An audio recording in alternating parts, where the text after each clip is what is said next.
Welcome to The Front Porch, a program dedicated to turning back the pages of time and discovering the rich history and culture of our Northeast Georgia area. Join us now with your host, local historian and writer Bobby Watson, and this week's special guest. Well, hello everyone. This is Bobby Watson, and welcome again to The Front Porch. Look what I have in my hand right here. It's actually our prototype copy of Habersham 200. We've been waiting for this for a long time. And I'm very, very excited to tell you that in September 2019, this book will be available to the people of Habersham County and really Northeast Georgia, the entire area. On the show today, we're going to be meeting one of the gentlemen who was influential in getting this whole project started. And where we normally talk a lot about the history, we'll talk a little bit about history today, but we're also going to talk about the future of Habersham County. And today I want to welcome our county manager, Phil Sutton. Phil, it's an honor to have you here on the front porch. Well, thank you very much for inviting me, Bobby. It's a real pleasure to be here with you today. Well, I'm excited to have you here, especially with the Habersham 200. It looks like a great book, doesn't it? It sure does. I'm delighted to see this. I know it's been a long time coming, and you and the group that's been working with you has spent a good amount of time and effort to get this piece together. It was a lot of work. You and I both remember, it's been about 2 years ago, 2017, that this first came about. That's right. And planning what? The Habersham 200? The Habersham 200 anniversary. We started it in about September, October of 2017.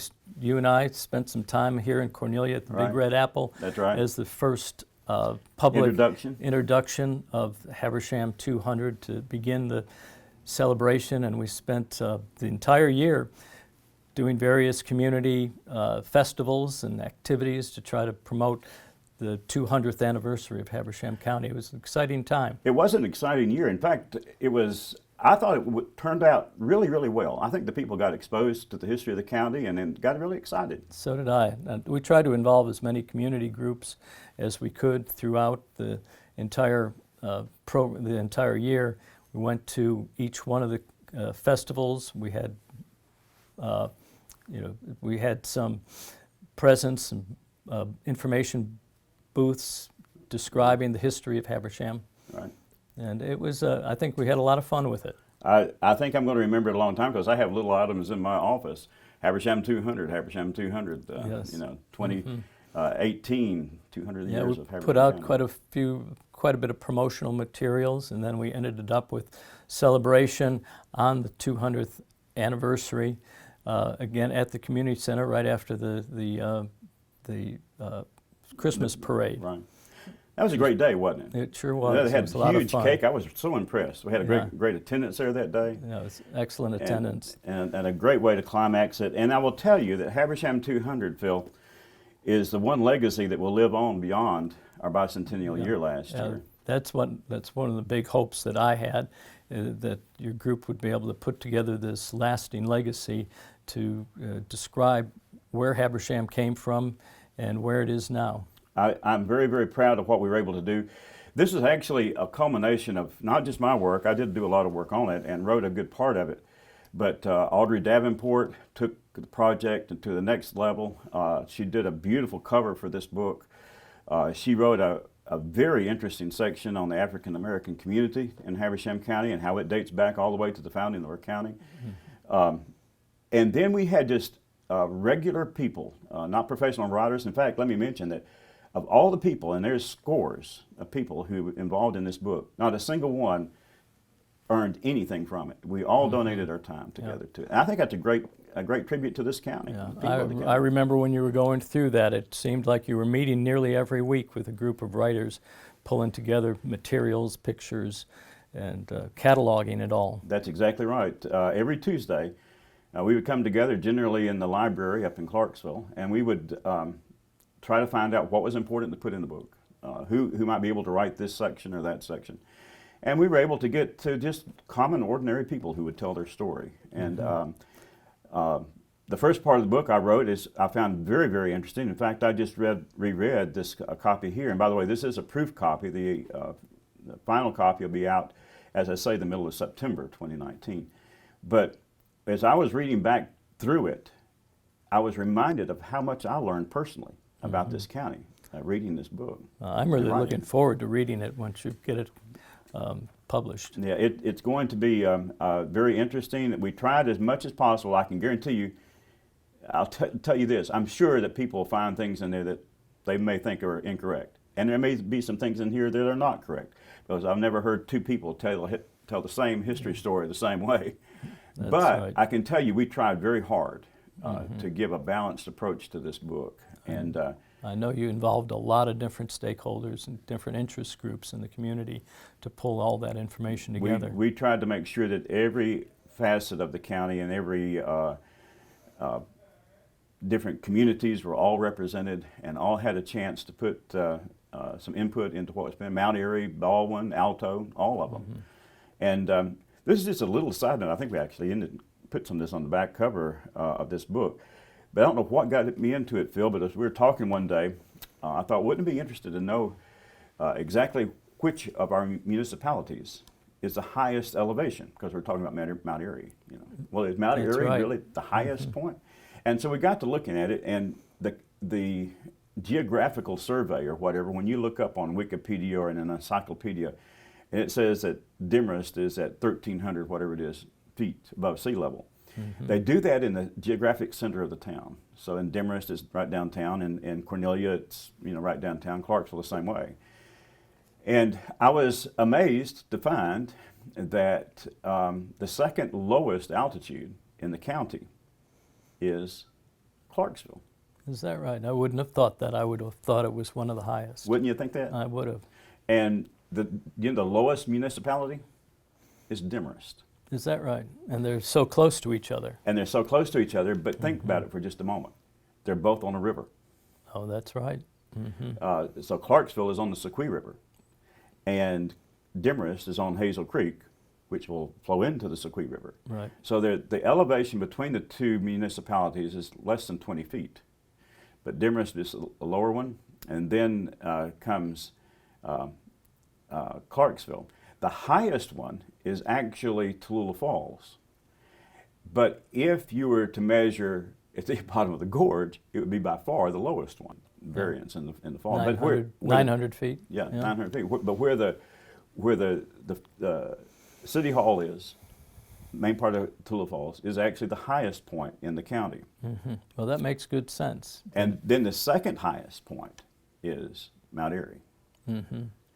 And so then from Mount Airy, you realize they come up a very steep, about 1,000 feet elevation chain, maybe not quite that much, from Toccoa. Very treacherous in the original railroad, which you'll learn a little bit about in the book. The original railroad coming from Toccoa wound up tightly on the mountain to get up here. Very difficult for them to build that railroad. And eventually, at the turn of the century, they rebuilt it, which is the reason we have that big trestle just inside of Stevens County. Okay. That brings it up. But it is by far the steepest elevation on the Crescent Rail Line between New York City and Louisiana. But so you get up to Mount Airy, it's the highest. Cornelia is just slightly lower. Alto is just slightly lower than that. And Baldwin's just slightly lower than that. Alto is just slightly lower than that. So that Alto is higher than both Clarksville and Cornelia in altitude. Now that was one of those very little interesting. things that I just thought, well, I didn't know that because I never thought about it. Yeah. Listen, there's a lot of other interesting things, Phil, in this book, and we'll maybe talk about them and have you come back again once we have the copy ready for the public.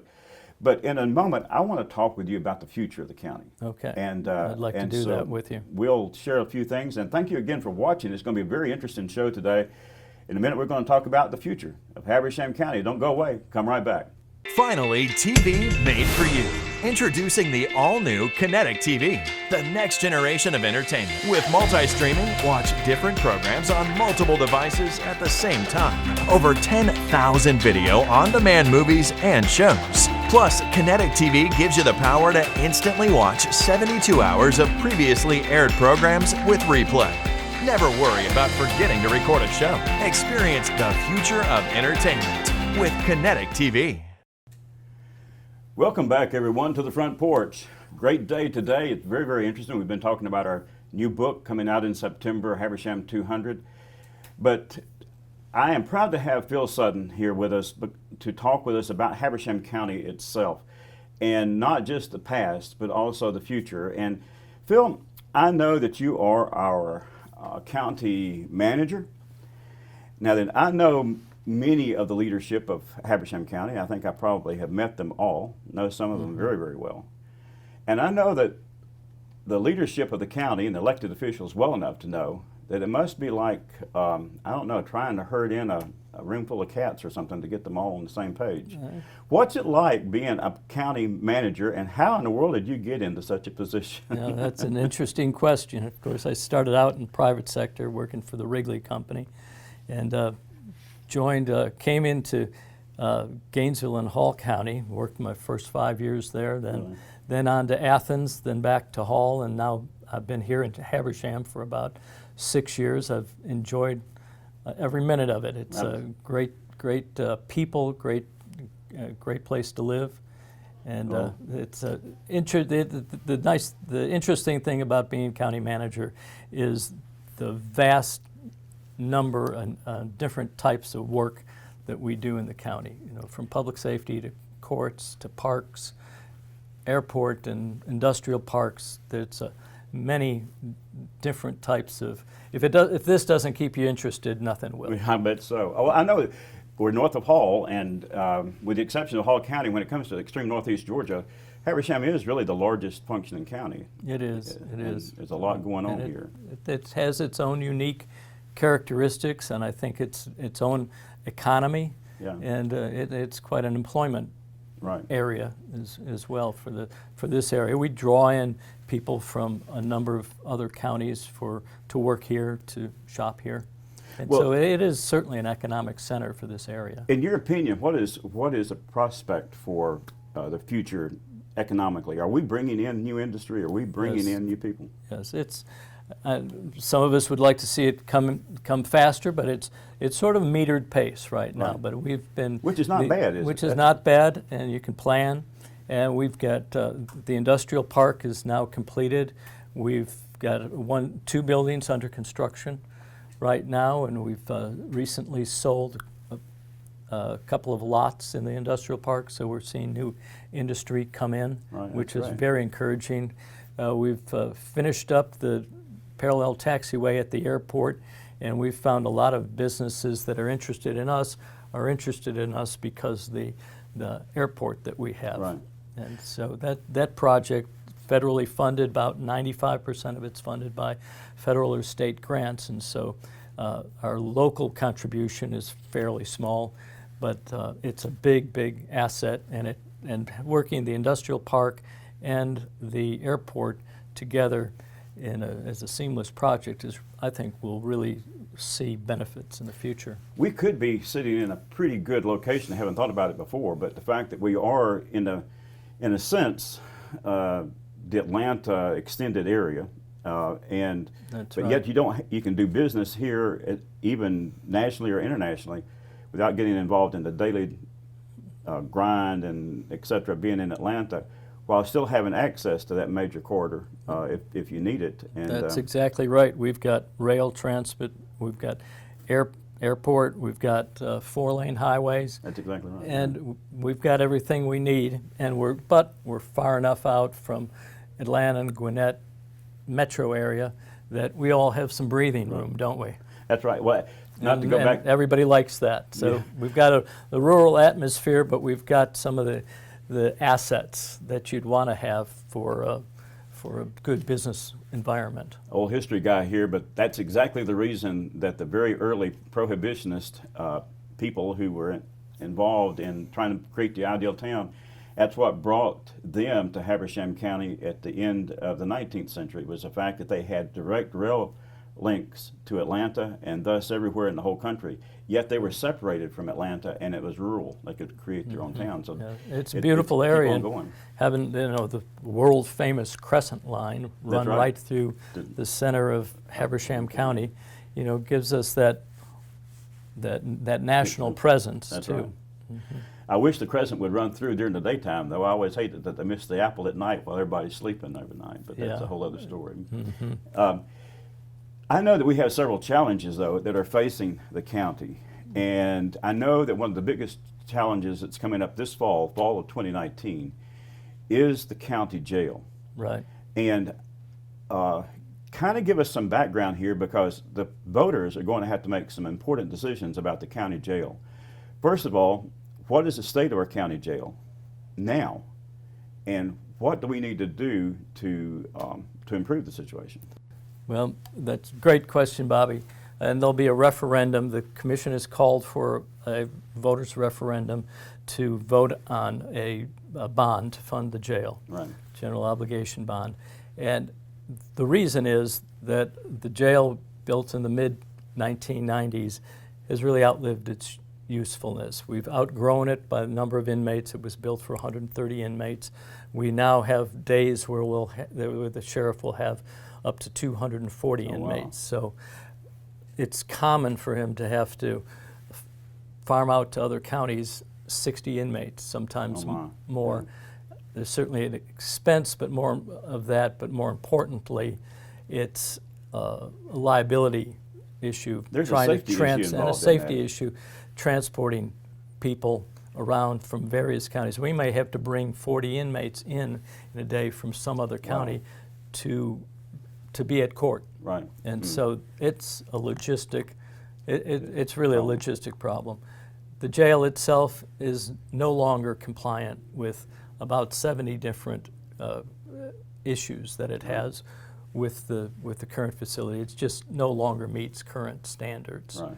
That laws have changed over time, and it wasn't really built the way modern jails are built and doesn't have the efficiencies. We are confident that we can build a jail that will last us from the first round. We would suggest we would build a 314 bed facility that would be ultimately expandable to 504 beds. We think that the first round of the 314 will last us for 30 years, and 504 will take us well into the future, 40, 50 years perhaps.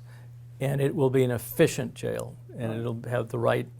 These days, we're dealing with, more than ever, dealing with drug problems and mental illness problems in the jail. That's where people go that are suffering with these kinds of problems. And we have to be able to deal with these medical issues, I these can drug imagine. issues, and the mental health issues. And you can't do that in the facility that we have right now. It just wasn't designed to handle it. I don't know, prisoners at that point in time may have had, we have more of these kind of problems than we've ever had before. Also, the jail population was fairly steady until about 2016, and then we've had a couple of explosions in growth that have taken us up in 2018 or 2017. It jumped up to, instead of averaging about 110, we're averaging about 160. In 2018 and 19, we're up into the high. Up to 2090 is not uncommon on an average day in a month, and at times will peak up to 240. And I have not thought about it until right now, but I can imagine that if you have these type of inmates and they are overcrowded, it only exacerbates the problem. Yeah, absolutely.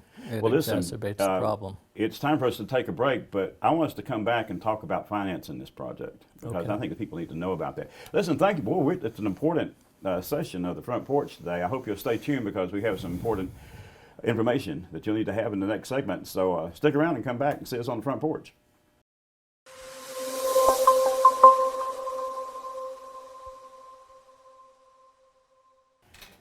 Welcome back to the Front Porch. A very interesting day today. Phil, I appreciate you being here with us on the Front Porch, because what you have to share with us, I think, is very important to the future of the county. Well, thank you for inviting me. I appreciate that, Bobby. I know we were talking about the county jail and the importance of something being done. The bottom line is, if I understand what you're saying, something has to be done about this jail, no matter how you cut the pie. It's got to be done. Yeah. No matter what, we've got to have a new jail. Yeah. We're way outstripped the capacity of the current facility.